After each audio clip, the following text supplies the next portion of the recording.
Most people believe the United States was born on July 4th, 1776. But that's only part of the story. The truth is, America wasn't born in a single day. It was born through years of fear, sacrifice, impossible decisions, and extraordinary courage. Long before the Declaration of Independence was signed, 13 small British colonies stretched along the eastern coast of North America. To the outside world, they looked peaceful. People farmed the land.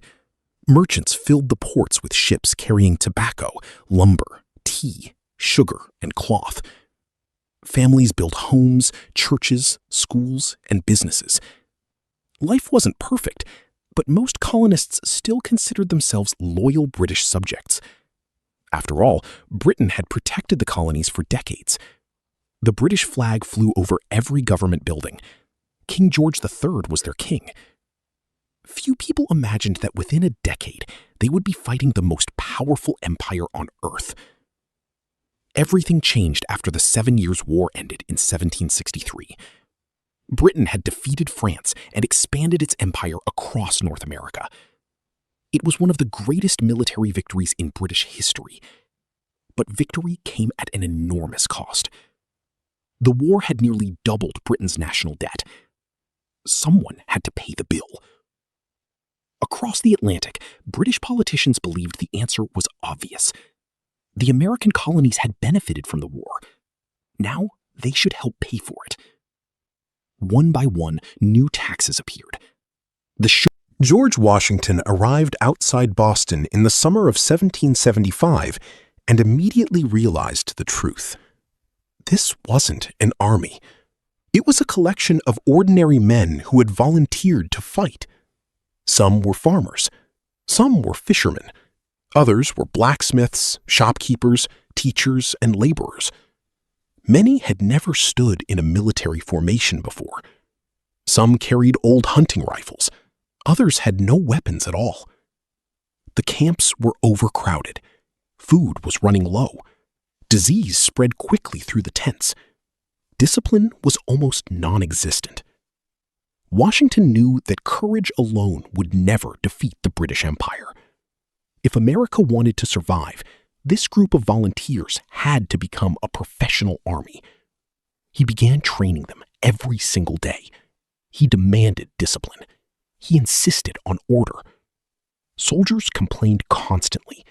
Many believed Washington was too strict. But Washington understood something they didn't. One mistake on the battlefield could destroy the revolution forever. While Washington trained his army, another battle was taking place hundreds of miles away. It wasn't fought with muskets. It wasn't fought with cannons. It was fought with words. Inside Philadelphia, members of the Continental Congress argued late into the night. Should America declare independence, or should they make one final? The summer of 1776 should have been a time of celebration. Instead, it became one of the darkest moments in American history. Only weeks after declaring independence, George Washington received alarming news. A massive British invasion force was approaching New York. More than 30,000 British and German soldiers were preparing to attack. It was one of the largest military expeditions ever sent across the Atlantic. The British Navy filled New York Harbor with hundreds of ships. From the shoreline, American soldiers watched in silence. Some had never seen so many ships in their entire lives. One officer later wrote that the masts looked like a forest stretching across the water.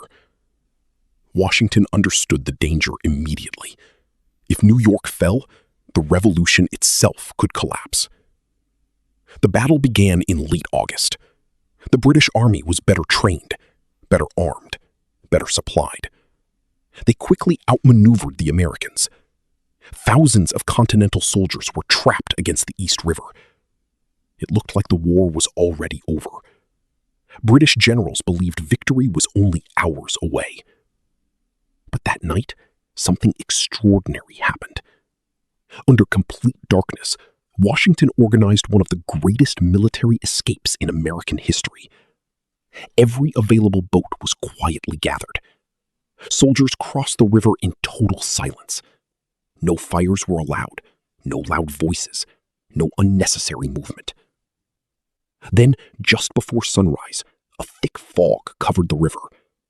It was so dense that British soldiers couldn't see the evacuation taking place only a short distance away. Hour after hour, American troops crossed safely to the opposite shore. By morning,